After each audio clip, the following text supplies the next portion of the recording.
നിങ്ങൾ ഒരുപാട് പ്രശ്നങ്ങളുടെയും പരീക്ഷണങ്ങളുടെയും നടുവിലൂടെയാണല്ലോ കടന്നു പോകുന്നത്. അപ്പൊ നമ്മളുടെ മനസ്സിൽ ഇങ്ങനെ ഒരു ചോദ്യം ഉയരും, എൻ്റെ റബ്ബെന്താ എന്നെ മാത്രം പരീക്ഷിക്കണത്?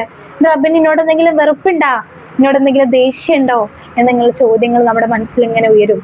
പക്ഷെ നിങ്ങൾ ഓർക്കണം, പരീക്ഷണങ്ങൾ നൽകുന്നത് റബ്ബിലേക്ക് കൂടുതൽ അടുക്കാനാണ്, അല്ലാതെ അകലാനല്ല. നിങ്ങളോട് ഉദ്ദേശമോ നിങ്ങളോട് ദേഷ്യമോ ഉണ്ടായിട്ടല്ല. നബി സല്ലല്ലാഹു അലൈഹി വസല്ലം തങ്ങൾ പറയുന്നുണ്ട്, ഇന്നല്ലാഹ ഇദാ അഹബ്ബ ഖൗമൻ ഇബ്തലാഹും. അള്ളാഹു ഒരു ജനത്തെ സ്നേഹിച്ചാൽ അവരെ പരീക്ഷിക്കും. അതുകൊണ്ട് ബുദ്ധിമുട്ടുകൾ വരുമ്പോൾ എൻ്റെ റബ്ബെന്നെ കൈവിട്ടോ, എൻ്റെ റബ്ബെന്നെ ഉപേക്ഷിച്ചോ എന്ന് ആദ്യം വരരുത് എന്ന് ചിന്തിക്കരുത്. നമ്മൾ പകരം പറയൂ, ഈ പരീക്ഷണം ഒരു പക്ഷേ എൻ്റെ റബ്ബ് എന്നെ തന്നിലേക്ക് വിളിക്കുകയായിരിക്കും. അള്ളാഹു ഖുർആനിൽ പറയുന്നു, وَلَنَبْلُوَنَّكُمْ بِشَيْءٍ مِّنَ الْخَوْفِ وَالْجُوعِ وَنَقْصٍ مِّنَ الْأَمْوَالِ وَالْأَنفُسِ وَالثَّمَرَاتِ وَبَشِّرِ الصَّابِرِينَ. ഭയം, വിശപ്പ്, സമ്പത്തിന്റെയും ജീവനിന്റെയും ഫലങ്ങളുടെയും കുറവ് എന്നിവയിൽ ചിലത് കൊണ്ട് നാം നിങ്ങളെ പരീക്ഷിക്കും. ക്ഷമിക്കുന്നവർക്ക് സന്തോഷമറിയിക്കുക. ശ്രദ്ധിച്ചോ, അള്ളാഹു പറഞ്ഞത് പരീക്ഷണം ഉണ്ടാകില്ല അല്ലെങ്കിൽ ബുദ്ധിമുട്ടുണ്ടാകില്ല എന്നല്ല. പരീക്ഷണം ഉണ്ടാകും, പക്ഷേ ക്ഷമിക്കുന്നവർക്ക് സന്തോഷ വാർത്ത അറിയിക്കും, സന്തോഷ വാർത്ത ഉണ്ടാകും എന്നാ. എന്നെ കൊണ്ട് ഇത് താങ്ങാൻ കഴിയുന്നില്ല എന്നൊക്കെ തോന്നുമ്പോ ഈ ആയത്തോർക്കുക, ലാ യുകല്ലിഫുല്ലാഹു നഫ്സൻ ഇല്ലാ വസ്ഉഹാ. അള്ളാഹുവിന്റെ കഴിവ് അത് അള്ളാഹുവിൻ്റെതാ. ഒരാൾക്കും അവന്റെ കഴിവിൽ ഒരു ബാധ്യതയെ അള്ളാഹു നൽകിയിട്ടില്ല. അപ്പോ യാ അല്ലാഹ് എനിക്കത് കഴിയുന്നില്ല എന്ന് തോന്നുമ്പോ പോലും പറയാ, പഠിച്ചോനെ എൻ്റെ റബ്ബേ നീ എന്നെ സഹായിക്കണമേ എന്ന് ദുആ ചെയ്യാ. അള്ളാഹു പറയുന്നു, ഫഇന്ന മഅൽ ഉസ്രി യുസ്രാ, ഇന്ന മഅൽ ഉസ്രി യുസ്രാ. തീർച്ചയായും പരീക്ഷണത്തോടൊപ്പം എളുപ്പമുണ്ട്, തീർച്ചയായും പരീക്ഷണത്തോടൊപ്പം എളുപ്പമുണ്ട്. ഒരേ കാര്യം അള്ളാഹു 2 തവണയാണ് ഓർമ്മിപ്പിക്കുന്നത്. പരീക്ഷണം വന്നാൽ അതോടൊപ്പം തന്നെ അള്ളാഹുവിൻ്റെ സഹായം വരും.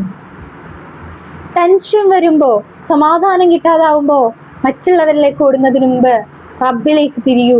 നിസ്കാരത്തിൽ കുറച്ച് സമയം നിൽക്കൂ, കുറച്ച് സമയം ചിലവഴിക്കൂ. സുജൂദിൽ നിങ്ങളുടെ മനസ്സിലുള്ളത് മുഴുവൻ പറയൂ. കാരണം നമ്മൾ പറയുന്നതിന് മുമ്പ് നമ്മളുടെ ഉള്ളിലുള്ളത് അറിയുന്നവനാണ് അള്ളാഹു. അള്ളാഹുവിനോട് പറയൂ, റബ്ബേ എനിക്ക് എന്താ സംഭവിക്കുന്നത് അറിയുന്നില്ല, പക്ഷെ അത് നിനക്കറിയാം.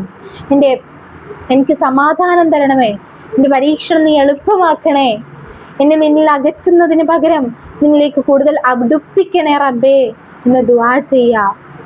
പരീക്ഷണങ്ങൾ വരുമ്പോൾ എന്തുകൊണ്ട് ഞാൻ എന്ന് ചോദിക്കുന്നതിന് പകരം ഈ പരീക്ഷണങ്ങളിലൂടെ എൻ്റെ അള്ളാഹു എന്നെ എന്താണ് പഠിപ്പിക്കുന്നത് എന്ന് ചിന്തിക്കാം. ഒരു പക്ഷേ ഈ പരീക്ഷണം നിങ്ങളെ കൂടുതൽ ദുആ ചെയ്യുന്ന ഒരാളാക്കാൻ വേണ്ടിയായിരിക്കാം, കൂടുതൽ നമസ്കരിക്കുന്ന ഒരാളാക്കാൻ വേണ്ടിയായിരിക്കാം, കൂടുതൽ നിങ്ങളുടെ റബ്ബിനെ മനസ്സിലാക്കുന്ന ഒരാളാക്കാൻ വേണ്ടിയായിരിക്കാം, അതുപോലെ തന്നെ നിങ്ങളുടെ ഹൃദയത്തെ ശുദ്ധീകരിക്കാൻ വേണ്ടിയായിരിക്കാം.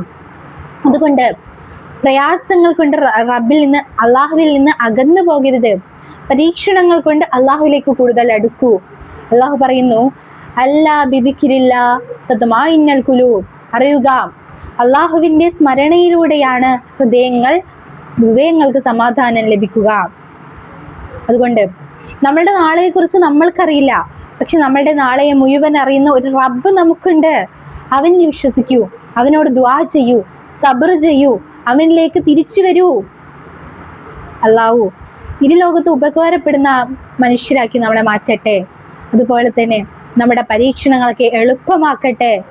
നമ്മളുടെ പരീക്ഷണങ്ങൾ നമ്മൾക്ക് സമാധാനം ലഭിക്കട്ടെ. നമ്മുടെ ഹൃദയത്തിന് നമ്മുടെ ദുആ അള്ളാഹു സ്വീകരിക്കട്ടെ. ആമീൻ യാ റബ്ബൽ ആലമീൻ. അസ്സലാമു അലൈക്കും വറഹ്മത്തുള്ളാഹി വബറകാതുഹു.